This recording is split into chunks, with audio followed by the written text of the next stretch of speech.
Ты учишь испанский, стараешься, но прогресса практически не замечаешь? Возможно, ты совершаешь одну из этих 5 типичных ошибок, которые делают 90% людей. И они тормозят твой испанский. Сегодня я расскажу, как не надо учить испанский язык. И что нужно делать вместо этого, чтобы наконец-то заговорить на этом языке.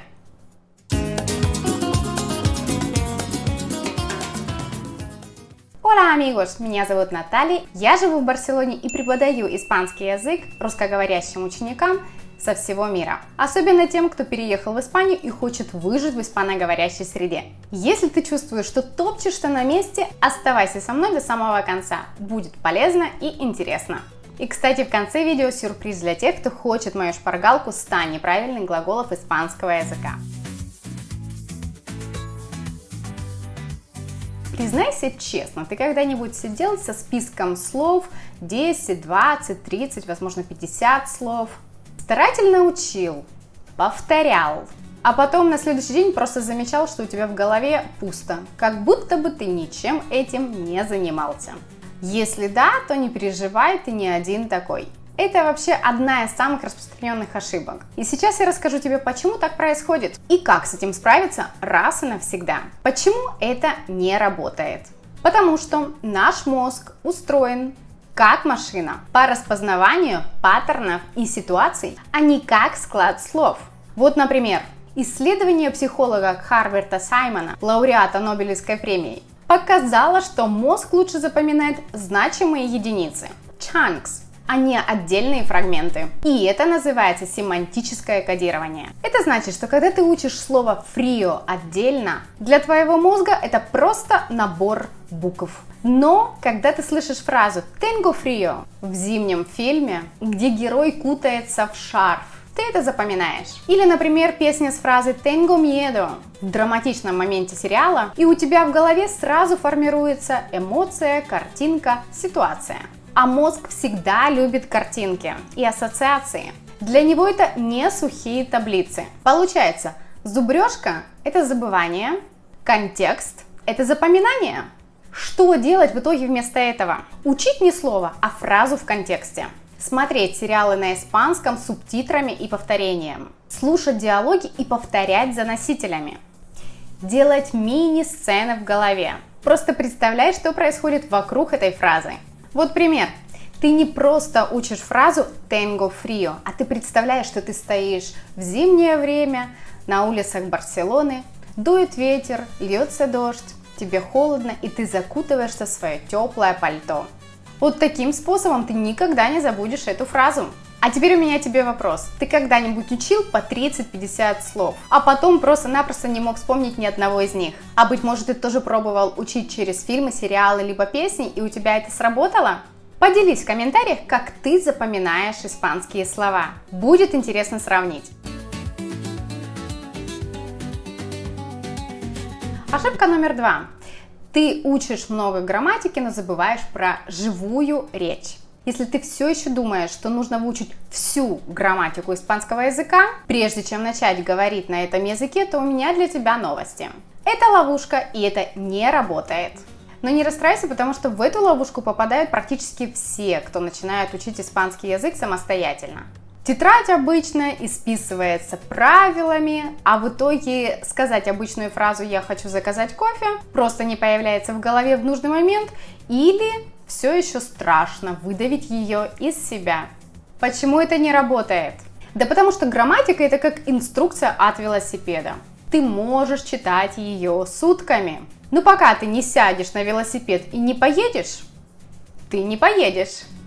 Согласно исследованию Канадского университета Лаваля, изучение языка через активное использование и разговорные ситуации в 2,5 раза эффективнее, чем пассивное чтение правил. А это значит, что если ты каждый день читаешь про тот subjuntivo, но боишься сказать «Donde está el baño?», у нас самая настоящая проблема. Что делать вместо этого? Сначала простые фразы, живые выражения, бытовые ситуации. Нужно учить грамматику через реальные примеры, а не через абстрактные таблицы. Говорить на испанском каждый день. Да хоть с самим собой, просто перед зеркалом. Либо лучше еще будет, если с носителем языка в том же чате. Думать на испанском, перестроить мозг на этот язык. Что бы я сказал, если бы я был в кафе, а в магазине, а в ресторане? Например, вместо того, чтобы зубрить глаголы из первой группы испанского языка, которые заканчиваются на «ар», учи. Quiero hablar español. Я хочу говорить по-испански. Puedo pagar con tarjeta. Я могу заплатить картой. Tiene menú del día. У вас есть ежедневное меню? Кстати, многие, кто здесь живут давно, любят меню del día называть комплексным обедом. Я знаю, что среди вас есть люди, которые работают в сфере общепита, поэтому напишите, как именно вы называете меню del día. Будет интересно узнать ваше мнение. Все эти вышеперечисленные фразы тебе 100% пригодятся. Поэтому тренируйся заменять глаголы другими. Таким образом, у тебя появятся новые предложения, которые ты легко сможешь применить в реальных ситуациях на практике. Кстати, мне бы хотелось еще узнать, ты когда-нибудь чувствовал ситуацию, что вроде как знаешь правила, но язык не идет с языка? Напиши в комментариях, как ты борешься с этим страхом, что помогает именно тебе. Очень будет интересно услышать именно твой опыт. Частая ошибка – это бояться заговорить на языке, потому что, по вашему мнению, он звучит не идеально. Слушайте, ну здесь просто уже до смешного. Если бы я каждый раз получала евро за то, что когда один ученик мне говорит, я боюсь сказать это, потому что думаю, что сделаю ошибку, наверное, у меня бы уже собрался такой капитал, чтобы открыть кофейню в центре Барселоны. Серьезно, наверное, каждый ученик, который приходит ко мне, проходит этот этап. Почему это мешает? Да потому что страх просто-напросто парализует любого. Ты можешь знать слова, понимать грамматику, но если внутри тебя живет, а вдруг я скажу что-то неправильно, ты замолкаешь. И вот тут начинается самый настоящий застой. А без практики нет прогресса. Факт, согласно исследованию университета Оксфорда, 80% носителей второго языка допускают ошибки на протяжении всей своей жизни. И это нормально. Важно не ошибиться, а не бояться ошибаться. Как перебороть страх ошибок? Просто здесь нужно понять, что ошибки – это не провал, а часть пути. Общаться с тем, кто поддержит. Учителя, комьюнити, друзья в интернете, друзья, которые тоже начали учить иностранный язык, даже не тот, который вы учите. Использовать игровой подход. Просто пусть в голове у вас проскакивает, да без разницы, не имеет значения. Ну попробую, ну скажу, ну получится окей, не получится неважно. То есть идея, чтобы пробовать это как в игре. Еще один способ – это завести разговорный дневник. Озвучивай мысли, которые проходят у тебя в голове. Также здесь поможет метод 30 ошибок. Дай себе возможность ошибаться 30 раз в день. И не кори себя за это. После 30 раз в день бери себе на заметку и старайся следить за ошибками. Это странно, но метод действительно работает. Мой реальный пример из жизни. У меня была ученица Ольга, которая из-за страха реально боялась открыть рот и просто боялась общаться на испанском, несмотря на то, что у нее был отличный уровень испанского языка. А потом мы договорились, что когда она делает ошибку, мы аплодируем. Через неделю она уже общалась с официантами в кафе. Ошибалась ли она? Конечно, никто от этого не застрахован. Боялась? Уже нет. А ты боишься делать ошибки, когда говоришь по-испански? Или, быть может, ты уже преодолел этот страх? Делитесь вашими историями в комментариях. Это помогает и вдохновляет других преодолевать свои страхи, делиться опытом. А также ваш личный опыт помогает на примере показать, что все трудности преодолимы. Частая ошибка – это учить по скучным, устаревшим материалам. Если ты до сих пор учишь язык по учебникам 1986 года с картинками черно-белого характера, где написано «Donde está la biblioteca?», пора поговорить серьезно, потому что язык давно уже ушел вперед, а ты, получается, все еще находишься на задворках грамматики. Почему это ошибка? Да просто элементарно, потому что ты пытаешься выучить язык, который живет только на листах учебников. В реальной жизни этот язык уже давно эволюционировал. Современный испанский – это сленг, обороты, речевые конструкции, эмоции, да и спонтанность, а не типичная фраза, которая есть в русских учебниках для русскоговорящих. Мария ест яблоко на завтрак в саду своей бабушки. Ничего не напоминает? Вот вам реальный факт. Согласно исследованиям Института Сервантеса, 70% реальной разговорной речи не соответствует формальной грамматике из классических учебников.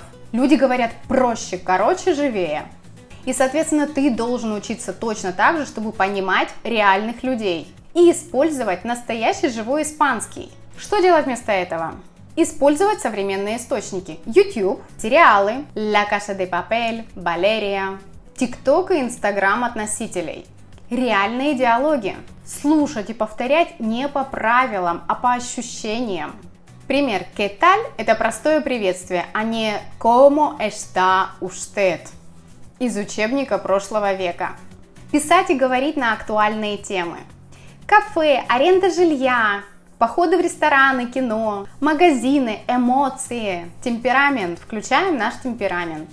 Вот вам личный инсайт из моей жизни. Когда я приехала в Испанию, это было очень много лет назад, я совершенно не знала испанский язык. Но я училась с носителем и сразу в живом контексте.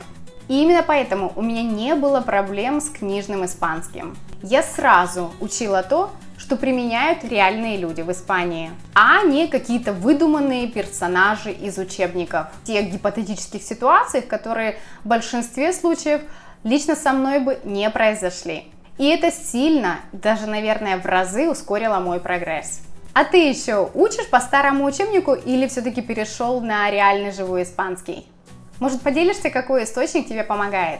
Сериал, блог, канал, чат? Напиши в комментариях, другим будет очень полезно об этом узнать. И, пожалуй, последняя, самая распространенная ошибка – это бояться говорить, пока не выучишь, внимание, все. Все. А у меня вопрос, реально можно знать все? Это одна из самых болезненных ошибок, особенно у взрослых. Наверное, здесь присутствуют такие триггеры, как страх осуждения, но часто ты говоришь себе: сначала выучу все времена, весь словарь, правила, а потом уже начну практиковаться и говорить. Но здесь нюанс, это потом в 90% случаев практически никогда не наступает. Почему это ошибка? Да потому что язык – это навык, это как плавание в воде. Ты никогда не будешь учиться плавать, стоя на берегу и читая книгу «Как плавать правильно». Тебе надо прыгнуть в воду, ошибиться, сделать пару глотков, возможно, этой воды, захлебнуться пару раз, но со временем поплыть.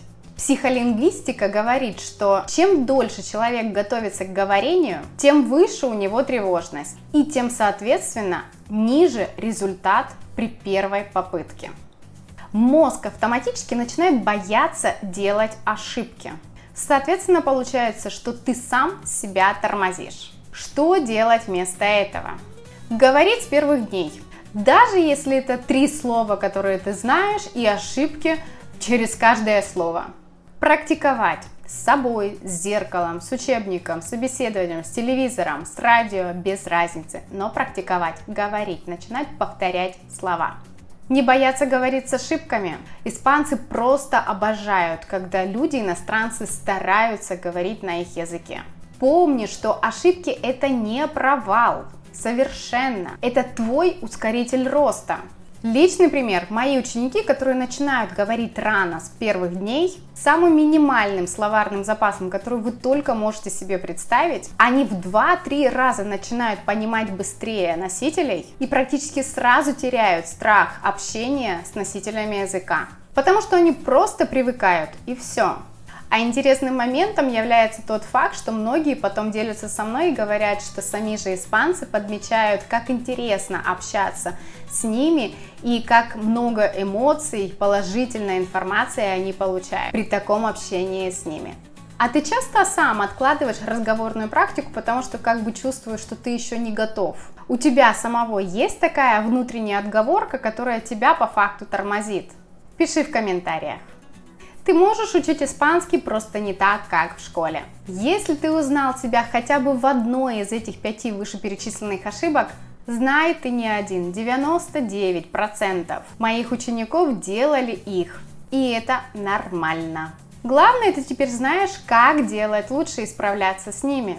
Помни, что ты учишь испанский не для текста, а чтобы жить в Испании, общаться с испаноговорящими людьми, быть свободным, чувствовать себя таким. Поэтому забудь про школьные шаблоны и начни учить язык по-человечески. И вот что ты можешь сделать прямо сейчас. Пересмотри эти 5 ошибок, о которых я сказала, и выбери одну, которую ты найдешь у себя, и начни исправлять ее уже сегодня. Напиши в комментариях, какая из этих ошибок тебе ближе всего. Давай обсудим. Также моя обещанная шпаргалка 100 неправильных глаголов испанского языка. Чтобы ее получить, просто напиши в комментариях 100 слов. И я скину тебе ссылку, где ты можешь ее скачать. Получить этот PDF-файл с самыми важными неправильными глаголами испанского языка. Также поддержи это видео, твой комментарий – это не просто текст, это сигнал YouTube, что контент полезный. Твой лайк и подписка – мой личный двигатель делать еще больше полезных видео для тебя. А если ты сделаешь репост, кто-то уже сегодня перестанет зубрить слова без толку и начнет учить испанский правильно. С тобой была я, Наталья, которая помогает людям решить массу проблем в Испании. От переезда и адаптации до более сложных моментов, таких как открытие бизнеса, покупка недвижимости и так далее. Желаю тебе легкого и настоящего испанского. Hasta pronto!